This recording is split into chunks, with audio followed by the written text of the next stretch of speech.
हम सरकार के विरुद्ध नहीं है, मैं एक बार सीधा बोलता हूँ, हम सरकार की हर उस नीति के विरुद्ध है जो आम जनता और देश के हित से ऊपर जाती है। जहां पे पानी नहीं पहुंचा वहां पे बैंकर पहुंचा, जहां पानी नहीं पहुंचा वहां बैंकर पहुंचा, तो आज बैंकर की ये स्थिति हो जाएगी। तो मैं आपके माध्यम से भारत सरकार से हाथ जोड़ के विनती करता हूँ कि हमको अपनी नौकरी करने दीजिए। हम अपनी नौकरी को बहुत अच्छे ढंग से कर रहे हैं, देश की पूरी सेवा कर रहे हैं, बैंक हमारा है तो हमसे भी तो बात होनी चाहिए ना, हमसे बात ही नहीं होती। निजीकरण मुर्दाबाद मुर्दाबाद मुर्दाबाद, तानाशाही नहीं चलेगी नहीं चलेगी नहीं चलेगी, हिटलरशाही नहीं चलेगी नहीं चलेगी नहीं चलेगी, दादागिरी नहीं चलेगी नहीं चलेगी नहीं चलेगी। वित्त मंत्री होश में आओ होश में आओ होश में आओ। हेलो नमस्कार दोस्तों, मैं सैम इस वक्त मौजूद हूँ जंतर मंतर पे। आज निजीकरण के खिलाफ बैंक कर्मियों का स्ट्राइक था। आइए बात करते हैं क्या मांगे इनके और क्यों स्ट्राइक कर रहे थे। सर क्या मांगे आप लोग? आज 2 दिन की स्ट्राइक देश भर के बैंकों में है। इसका बैंक एम्प्लॉय इस स्ट्राइक को अपने लिए लड़ाई नहीं लड़ रहे हैं, ये लड़ाई आम जनता के लिए, आम पब्लिक के लिए और आने वाली जो जनरेशन है, जिन्होंने जो नौकरियां यंग जनरेशन को मिल रही है, ये लड़ाई उनके लिए है। प्राइवेटाइजेशन ये जो सरकार करने जा रही है, ये बैंकों को, जो हमारे अच्छे बैंक हैं, जो प्रॉफिट मेकिंग में बैंक हैं, उनको पूंजीपतियों को बेचने जा रही है। पूंजीपति ये वो हैं जिन्होंने इन्हीं बैंकों में अपना एनपीए का रखा है अकाउंट्स, उसको एनपीए को बचाने के लिए सरकार उन्हीं को बेच रही है। हमने सर कुछ पब्लिक तो कहती है कि सरकारी बैंक बेकार है, उसमें जाओ तो टाइम लगता है, बोलते हैं कि ये नेटवर्क प्रॉब्लम है या फिर कल आना, आज नहीं हो पाएगा, लंच टाइम है।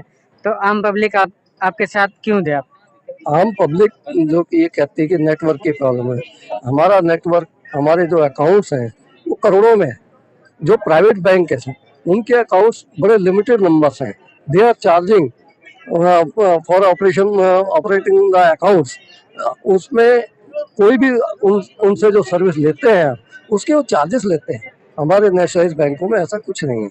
हमारे पास जो नेटवर्क है वो करोड़ों जनता के लिए है, ना कि एक सेलेक्टेड पूंजीपतियों के लिए। जो चार्ज तो सरकारी बैंक भी लेती है, सरकारी बैंक चार्जेस लेती है, बहुत मिनिमम चार्जेस हैं। प्राइवेट बैंकों में 25,000 रुपये अपना मिनिमम बैलेंस रखते हैं, हमारे यहाँ 100 रुपये है। 100 रुपये से स्टार्ट होकर के हमारा 10,000 तक, 1000 भी है। 1000 चेकबुक के साथ है, 100 रुपये आम पब्लिक के लिए है। हमारे चार्जेस बड़े नॉमिनल हैं और वो भी आम जनता का, हम जो 100 रुपये भी रख नहीं पाते हैं उनका हम जीरो बैलेंस से भी अकाउंट खोलते हैं। ऐसा नहीं है। अभी जो आपने देखा होगा कि लॉकडाउन पीरियड में हमारे बैंक वॉरियर्स ने जो पब्लिक को सर्विसेज दी हैं वो एक सराहनीय है, और उसके लिए हमारे प्रधानमंत्री जी ने लोकसभा में खुद ये टीवी पर भी कह करके सराहा कि बैंक एम्प्लॉइज ने बहुत अच्छा काम किया है।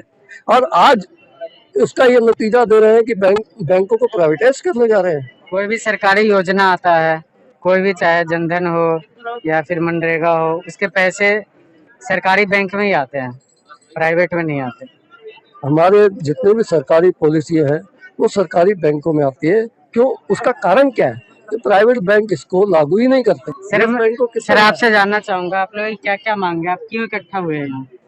हम लोग इकट्ठा इसलिए हुए हैं कि जो सरकार प्राइवेटाइजेशन करने जा रही है, हम इसके खिलाफ हैं। क्योंकि जब बैंकों का राष्ट्रीयकरण हुआ था 69 में और बाद में 1980 में, तो उस सरकार ने भी कुछ सोच के राष्ट्रीयकरण किया था। क्योंकि सरकार तो कह रही है कि आत्मनिर्भर भारत और निजीकरण। सर आत्मनिर्भर से मैं समझ नहीं पा रहा हूँ, आत्मनिर्भर कैसे होगा भारत? अगर आपके पास रोटी खाने को पैसे होंगे, अगर आपके पास नौकरियां होंगी, तभी तो आप आत्मनिर्भर होंगे। छोटे बैंकों, जो छोटे हैं कस्टमर्स, हम 100 रुपए का भी खाता खोलते हैं, जीरो बैलेंस भी खाता खोलते हैं। आप प्राइवेट बैंक में जाते हैं, कितने लोग मिलते हैं आपको जो सड़क पे चल रहे होते हैं? कितने लोग देखे आपने? तो हम लोग वो काम कर रहे हैं, जैसे आप सिंपल समझ लो, जैसे सरकारी अस्पताल और प्राइवेट अस्पताल। सरकारी अस्पताल में कौन लोग जाते हैं? जो क्या मांगे आप लोगों की? गिनी चुनी हमारी मांग एक ही है कि भाई प्राइवेटाइजेशन नहीं होना चाहिए, क्योंकि उसका कोई रीजन नहीं है, कोई लॉजिक नहीं है। प्राइवेटाइजेशन क्यों होना चाहिए? हम प्रॉफिट मेकिंग बैंक हैं, हम जनता की सेवा करते हैं, जनता के लिए काम करते हैं और हम सरकार की नीतियां लागू करते हैं। तो अगर पब्लिक के लिए हम काम करते हैं तो फिर हमें क्यों सजा मिलनी चाहिए इस बात की कि भाई आप प्राइवेटाइज हो जाओ। जिन लोगों ने बैंकों का सबसे ज्यादा नुकसान किया है, आज जो बैंकों का एनपीए है, जिसका नाम लेके ये कहते हैं कि भाई बैंकों ने ये खराब कर दिया वो खराब कर दिया, उसका 89% इन कारपोरेट्स का ही है एनपीए का। आप बैंक से लोन लेते हो, आपने अगर 1 लाख रुपए लोन लिया बाइक के लिए और आपकी किस्त नहीं आई, हम 4 बार फोन करते हैं आपको। जिन्होंने लाखों करोड़ लिया उनको क्यों नहीं सरकार पकड़ती? क्या लगता है आप लोगों की मांगे पूरी होगी? बिल्कुल होंगी, क्यों नहीं होंगी। हम लड़ेंगे, हम तो इसी विश्वास से लड़ रहे हैं कि हमारी मांगे पूरी होंगी। ये बात मांग की नहीं है, मैं पहले स्पष्ट करना चाहूंगा, ये हमारी मांग नहीं है, ये समय की जरूरत है। ये निजीकरण के विरोध की लड़ाई है, ये बैंकर्स की लड़ाई नहीं है, ये आम आदमी की लड़ाई है। अगर आप प्राइवेट बैंक की बात करते हैं तो प्राइवेट बैंक में येस बैंक क्यों फेल हो गया, आईसीआईसीआई बैंक की बैलेंस शीट पर क्यों टेंट आया, लक्ष्मी विलास बैंक को क्यों रातों रात बेच दिया गया, या पीएमसी क्यों फेल हो गया, और फेल होने के बाद वहां के डिपॉजिटर का पैसा कहाँ गया, क्यों उनको सड़कों पर एक महीने तक बैठना पड़ा, और क्यों 5,000, 2,000, 10,000, 25,000 की सीमा बांध दी गई। अगर मेरा बैंक में 5 लाख का डिपॉजिट है और मेरे को जीवन यापन के लिए 5,000 प्रति माह के लिए दिया जाएगा, तो मेरे को इस पैसे की क्या लाभ है। अगर सरकारी बैंकों में बात करते हैं, आपके चैनल का नाम मेरे को बहुत बड़ा लगा, प्राउड इंडियन, है ना। तो हम प्राउड पीएसयू बैंकर है, तो हम लोग मेल खाते हैं। भाई आपका किसमें खाता है आपका बैंक में? मेरा तो कोई अकाउंट नहीं है। जब भी आप खाता खुलाने जाएंगे तो आपको जीरो बैलेंस, अभी सब गरीब आदमी तो है हमारे देश में 80% लोग, है ना। खाता खुलाने कहाँ जाएगा बेचारा? भाई पब्लिक सेक्टर बैंक में तो जाएगा। पिछले 30, 35, 40 सालों से सार्वजनिक बैंक जो है वही तो गरीबों की सहायता कर रहे हैं। अगर ये प्राइवेट हो जाएगा, पीएसयू बैंक जीरो बैलेंस पे चलता है। आप बिल्कुल जीरो बैलेंस तभी तो खाते हमने। अरे प्रधानमंत्री मोदी जी जब बाहर गए, उन्होंने कहा मैं अपने बैंकरों पर बहुत गर्व महसूस करता हूं कि वो घर घर जाके अब खाते खोल रहे हैं। 18 करोड़ खाते मैंने खोल लिए। वे 18 करोड़ किसने खुलवाए खाते? मोदी सरकार ने डिमोनेटाइजेशन किया तो उसको कामयाब किसने बनाया? जनधन अगर बनाया जा रहा है, सरकार ने 2014 से लेकर 2020 तक, आप इंटरनेट पे सर्च कर सकते हैं, जितनी भी नीतियां बनाई है उनको कार्यान्वयन करने के लिए बैंकर आदमी खड़ा हुआ है। उसमें भी public sector bank, private sector bank, agriculture की अगर आप बात करें तो प्राइवेट सेक्टर को कुछ नहीं बोला जाता। कोई उनके लिए कोई लागू नहीं किया गया कि उनके लिए कोई क्या बोलते हैं, सरकारी नीतियों का, हाँ, उनके लिए कोई टारगेट लागू नहीं। हमारे लिए टारगेट, हमको प्राइवेट सेक्टर यानी कृषि को देना ही देना है लोन, हम गरीब जनता तक। भाई जब 1969 में जब हमारा जो है देश में जब इसका हमारे जब बैंकों का जो है सार्वजनिकरण किया गया था, तो इसका मकसद क्या था? इसका मकसद ये था कि जो आम जनता है, यानी एक अंतिम छोर में बैठा हुआ जो व्यक्ति है, उसको भी बैंक का खाता होना चाहिए। अब हमने इतना बड़ा काम जो 40-45 सालों में मिलकर किया है, आप मेरे को बताइए क्या एक ही दिन में हम उसको खत्म कर देंगे? अगर प्राइवेट, सब चीजें प्राइवेट ही अगर जरूरी थी, आपने देखा हमने सरकारी स्कूल, आपको छोटा सा एग्जांपल देता हूँ, हमने कहा कि भाई अगर सरकारी स्कूलों की जगह हमारे पास निजी स्कूल होने चाहिए। क्या आप अपने बच्चे को आज वहां पढ़ा सकते हैं? नहीं पढ़ा सकते। आज जाइए 2-2 लाख रुपए आपको फीस देनी पड़ती है।